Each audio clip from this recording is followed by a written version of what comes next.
안녕하세요. 국어 강사 김다리입니다. 진선여고 2학년 1학기 국어시험 분석을 시작하겠습니다. 진선여고 2학년은 올해 1학기 중간고사에 언어와 매체, 고전 읽기 두 가지 과목을 시험을 봤습니다. 이번 영상에서는 각 과목에서 시험 문제의 특성이 어땠는지 분석을 해드리고요. 기말고사엔 좀 어떻게 효과적으로 공부를 해야 성적을 올릴 수 있을지 방법을 말씀을 드리고자 합니다. 언어와 매체부터 살펴보겠습니다. 시험 범위는 일단 음율론, 형태론 두 가지 영역에서 출제가 되었고요. 전체 문항수는 객관식 20문제, 서답형 6문제, 총 26문제 출제가 되었는데 문항수는 비교적 적은 편이었습니다. 그래서 시간은 크게 부족하지 않았을 것 같고요. 각 영역에서 13문제 출제가 되어서 문제 배분은 고루고루 출제가 되었습니다. 네, 시험 문제 특징을 좀 분석을 해보도록 하겠습니다. 일단 난이도부터 보게 되면 진선여고에서 기존에 출제하던 난이도보다는 좀 비교적 쉽게 출제가 됐습니다. 그래서 아마 일컷이 좀 높을 것으로 예상이 되고요. 따라서 기말고사 난이도가 좀 어렵게 나오지 않을까 그렇게 예측을 할 수 있을 것 같습니다. 그 다음에 이제 킬러 문제를 만드는 방법에 있어서 원래 진선요구는 이제 예문, 아주 까다로운 예문들, 학생들을 함정에 빠뜨리는 어떤 예시 단어나 예문으로 킬러 문제, 까다로운 문제를 출제를 하곤 했었는데요. 이번 중간고사 문제에서는 그런 유형의 문제는 많이 출제되지 않았습니다. 함정 예문이나 까다로운 예시 단어는 그렇게 많이 출제되지 않았고요. 이제 문제의 난이도를 올리는 방법으로 수능형 문제를 출제했습니다. 이제 최근에 들어서 수능이나 모의고사에서 문법 문제를 출제하는 걸 보게 되면 이렇게 문제 하나를 출제를 하는 것이 아니라 비문학처럼 문법에 관련된 이론을 지시문으로 주고 이걸 읽은 다음에 문제 적용해서 풀어봐라 이런 식의 수능 문제가 출제가 되고 있는데 이번 진선여고 2학년 언어와 매체 중간고사에서도 이제 지시문을 주고 너가 기존에 배웠던 거랑 지시문에 있는 지식이랑 활용해서 문제를 좀 해결해봐라 이런 식의 수능형 문제가 출제가 되었고 이런 어떤 문제 형태를 어려워하는 친구들에게는 이제 그런 문제들이 킬러 문제가 됐을 것 같습니다. 그래서 까다로운 예문을 막 공략을 하는 것보다도 지시문을 좀 잘 읽어내는 능력 그리고 그 지시문에 있는 정보를 문제에 적용하는 능력이 필요했었다 이렇게 이제 볼 수 있을 것 같고요. 이번 시험 범위에 이제 음울론과 형태론이 이제 들어갔습니다. 근데 사실 음울론은 아이들이 1학년 고1 내신하면서 공부를 열심히 했었던 부분이기 때문에 학습 부담이 비교적 적었던 부분입니다. 근데 이제 형태론 같은 경우에는요, 단어 형성과 이제 품사가 들어갔는데, 형태론은 1학년 때 공부를 하지 않았던 부분이고, 중학교 때 공부했던 어떤 수준도 굉장히 얕은 수준이어서 학생들이 공부 부담에 있어서 굉장히 어려워했던 부분입니다. 실제 수능에서도 형태론이 시험 문제에 나오게 되면 오답률이 올라가는 어려운 부분인데요. 그래서 학습 부담은 음울론보다 형태론이 굉장히 훨씬 더 까다로웠습니다. 근데 막상 이제 시험 문제를 봤더니 킬러 문제, 이제 까다로운 문제들은 형태론에서는 거의 출제가 되지 않았고 음울론 부분에서 이제 몇 문제가 킬러 문제로 출제가 되어서 킬러 문제가 좀 음울론에서 출제가 되었구나. 그래서 좀 만만하게 공부를 하고 접근을 했던 친구들이 오히려 약간 뒤통수를 맞는 이제 코를 좀 깨지는 그런 경험을 했을 것 같아요. 그래서 몇몇의 킬러 문제 외에 사실 대다수의 문제는 좀 평이한 수준에서 문제가 출제가 되었고요. 그 출제 근거를 보게 되면 교과서에 좀 충실한 문제가 출제가 되었기 때문에 기말고사 대비할 때도 일단은 교과서에 나오는 기본 개념과 이론과 예시 단어와 예문들을 좀 꼼꼼하게 공부하는 학습 전략이 필요할 것 같습니다. 네, 그럼 다음으로 기말고사 대비 전략을 좀 말씀을 드릴게요. 중간고사 때 음울론과 형태론이 시험 범위에 들어갔기 때문에 아마 기말고사는 통사론, 문장과 관련된 부분과 고전문법이 시험 범위에 들어갈 것으로 예측이 됩니다. 그래서 그 부분에 대한 대비가 좀 필요할 것 같고요. 함정을 파는 패턴이 좀 바뀌었다고 말씀을 드렸으나 대다수의 문제에서 진선여고에서 기존에 출제하던 출제 패턴이 그대로 유지가 되는 문항들도 상당수 많았습니다. 서답형 문제 같은 경우에도 기존에 출제하던 패턴 그대로 출제하는 문제들이 많았기 때문에 이걸 기존의 출제 패턴을 무시를 하고 아예 바뀌었다 이렇게 보기는 좀 힘들 것 같아요. 그 다음에 중간고사 난이도보다 기말고사 난이도가 올라갈 것으로 예측되기 때문에 여전히 함정 예문, 함정 단어를 좀 꼼꼼하게 공부하는 그런 전략은 여전히 유효할 것 같습니다. 그래서 이제 기말고사 대비할 때에는 이제 함정 예문들, 까다로운 예문들, 함정 단어들 그런 것들을 좀 충실하게 대비를 하는 전략이 필요할 것 같고요. 그러면서 이번 중간고사에서 새롭게 나타났던 경향이 수능형 문제. 그래서 이제 문법적인 이론과 지식을 지시문으로 주고 그 부분을 활용해서 까다롭게 내는 문제가 출제되었기 때문에 그 부분에 있어서까지 대비가 되어야 될 것 같습니다. 그래서 문법적인 이론을 좀 잘 습득하고 시험 때 낯선 어떤 지문이 나왔을 때 그걸 잘 습득하기 위해서는 기본적으로 문법 용어에 대한 탄탄한 기본기가 필요합니다. 그래서 문법 용어, 문법 지식, 문법 이론들을 좀 꼼꼼하게 공부하는 것까지 이루어져야 기말고사에서 고득점을 좀 바라볼 수 있을 것 같고요. 네, 계속 말씀드리고 있습니다만 중간고사 난이도가 쉽었기 때문에 비교적 어렵지 않았기 때문에 기말고사 난이도는 좀 어려울 것으로 예측을 하고 좀 더 치밀하게 공부하는 전략이 필요하겠습니다.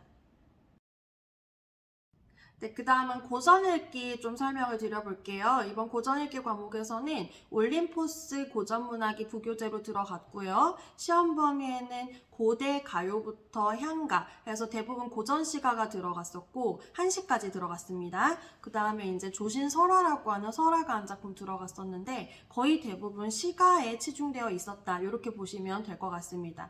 지금 화면에 보이는 빨간색으로 표시한 부분들은 시험 범위가 아니었는데 출제된 외부 연계 작품들이거든요. 그래서 외부 연계 작품들이 상당수 출제가 되었구나 이런 것도 확인을 하실 수 있습니다. 네, 그럼 고전읽기 시험 문제 어떤 특성이 있었는지 좀 말씀을 드려볼게요. 사실 고전읽기는 절대평가 과목이기 때문에 학생들이 좀 편안한 마음으로 공부를 하고 또 시험장에 가게 되는 과목입니다. 그런데 이번 중간고사 시험지에서는 절평 과목이지만 점수를 이렇게 호락호락하게 주진 않겠다는 학교 선생님의 의지가 보이는 그런 시험 문제들이었습니다. 일단 문항수에서 확인을 할 수 있었던 게 문제수가 객관식 12문제, 서답형 4문제 총 16문제 출제되었습니다. 문항수가 굉장히 적죠. 이건 시험 시간의 측면에서 좀 유리하지만 배점의 측면에서 굉장히 불리합니다. 문항수가 적다는 것은 한 문제당 굉장히 많은 점수가 배점이 된다는 걸 뜻하거든요. 그래서 한 두어 문제, 몇 문제 틀리지 않아도 점수가 아주 팍팍팍 깎이는 그런 불리한 지점이 있습니다. 그래서 90점대를 받기가 쉽지 않은 시험 문제의 형식이었고요. 객관식과 서답형으로 나누어 보면은 객관식 문제는 무난하게 출제가 되었습니다. 그래서 이제 작품들, 우리가 배웠던 작품들을 가나 다로 엮은 다음에 이제 표현상의 특징을 물어보고 있었는데 뭐 굉장히 함정이 있거나 판단하기 어렵거나 그렇다기보다는 올림포스 공부 충실히 했다면 맞힐 수 있을 만한 비교적 무난한 형태의 문제가 출제가 되었고요. 그래서 학생들이 감점을 받았다면 아마 서답형 문제에서 감점을 받았을 것으로 보입니다. 첫 번째 유형은 이제 서답형 2번 문제 나왔었는데요. 우리가 시험 범위로 배웠던 작품이랑 이제 보기에 그 멸치라고 하는 현대시를 주었어요. 그리고 이제 우리가 배웠던 작품에서 실연을 알려주는 이제 설이라는 이제 시어가 있는데 우리 낯선 작품에서 이제 실연을 주는 비슷한 시어를 찾아서 써라의 이제 문제였습니다. 근데 모두 쓰시오. 그 다음에 한 단어라도 잘못 쓴다면은 부분 점수 없음. 8점짜리 문제였습니다. 그래서 학생들이 대부분 아예 못 쓴 친구들은 없었을 텐데 한 단어라도 누락이 된다면 그냥 8점을 통째로 날아가 버리는 이제 그 문제가 있어서 학생들을 굉장히 좀 어렵게 했을 문제고요. 그 다음에 서답형 3번 문제, 4번 문제 같은 경우에는 우리가 배웠던 고전시가의 그 단어들의 빈칸을 뚫어둔 다음에 그 시어를 그대로 쓰라는 건데 고어 표기 그대로 쓰라는 문제가 출제가 되었습니다. 이거는 이제 학생들한테 고어 표기 그대로 고전 시가를 그대로 암기하고 있는지를 출제를 한 거거든요.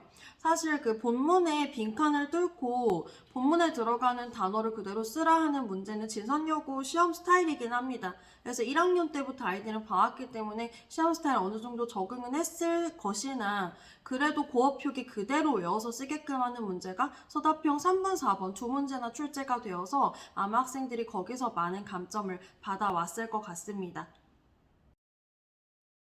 네, 그럼 고전 읽기 과목 기말고사에 어떻게 공부해야 점수를 좀 올릴 수 있을지 전략 몇 가지를 설명드리겠습니다. 첫 번째는 지금 중간고사 시험지를 다시 잘 살펴보면 대부분의 객관식 문제들이 올림포스에서 있었던 문제들, 올림포스에 있었던 기본적 설명에서 크게 벗어나지 않는 걸 확인할 수 있었습니다. 그래서 일단은 이 부교재에 나오는 문제들과 기본적 설명에 충실한 학습이 이루어져야 될 것 같고요. 그 다음 두 번째는 이번에 서답형 3번 문제, 4번 문제에서 볼 수 있었듯이 이 고전시가의 원문, 을 고어 표기 그대로 시어를 쓰게 하는 문제가 출제가 되었습니다. 이건 이번에만 출제된 게 아니라 기말고사에도 그렇게 출제될 가능성이 높아 보이기 때문에 시험 범위에 들어가는 작품들의 고어 표기가 있다면 고어 표기까지 살려서 원문에 대한 암기가 필요할 것으로 보입니다. 마지막으로 이제 외부 연계 문제가 출제가 될 거라서 거기에 대비가 필요할 것으로 보이는데요.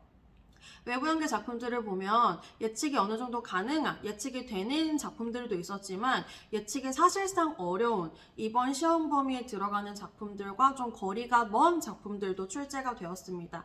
그런 문제들까지 이제 마치기 위해서는 이런 정도의 작품들이 출제가 될 것 같아 라고 해서 이렇게 예측 가능한 작품들을 콕콕콕 집어서 그 부분만 딱 암기해서 들어가는 그런 접근법보다는 이제 수능 문학 실력이죠. 어느 문학 작품이 나오더라도 기본적으로 내가 잘 맞힐 수 있는 수능 문학 공부까지 좀 병행이 된다면, 그래서 수능 문학에 대한 내 실력까지 이제 쌓을 수 있다면은 기말고사에서 좀 고득점을 받을 수 있을 것으로 보입니다.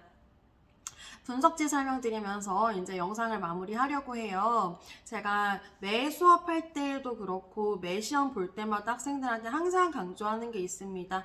모든 시험을 보고 나면 시험지 분석을 반드시 꼭 해야 한다는 얘기거든요. 사실 우리 아이들이 지금 중간고사에 본 시험 문제가 기말고사에 나오지 않죠. 수능에 나오지 않을 겁니다. 그럼에도 시험지 분석을 꼭 해야 하는 이유는 시험지는 바뀌지만 시험을 푸는 나는 바뀌지 않기 때문입니다. 그래서 시험지 분석을 하면서 내가 어떤 부분에 공부가 좀 미진했는지, 그 공부가 미진했다면 왜 미진했는지, 내가 원래 좀 싫어하는 영역인지 아니면 내가 기본기가 약한 영역인지 그런 것들을 좀 꼼꼼하게 따져볼 필요가 있습니다. 그걸 제가 수업 시간에 정말 귀에 딱지가 않도록 이야기를 하는데요. 아이들이 제가 무슨 말하는지 잘 알아요. 잘 알아들으면서도 이게 틀린 시험지 다시 본다는 건 사실은 굉장한 용기가 필요한 일입니다. 그리고 분석을 하라고 했는데도 다시 보면은 내가 그걸 왜 골랐는지도 모르겠고, 다음에 좀 꼼꼼하게 봐야지, 막 이런 정도 수준의 공부를 하고 넘어가기 때문에 제가 이번 중간고사 언어와 매체 시험지 같은 경우에는 전체 문제에 대한 분석, 그래서 출제 의도가 뭐였고 어떻게 풀었어야 됐으며 틀렸다면 아마 이런 부분이 약했을 것이다, 이런 어떤 코멘트를 다는 분석지를 만들었습니다. 그래서 아이들이 좀 이걸 활용해서 공부가 좀 되었기를 바라고요. 저는 기말고사 때 더 알찬 강의, 더 알찬 자료들로 준비하고 학생들을 잘 서포트할 준비를 하고 있겠습니다. 김다래 강사였습니다.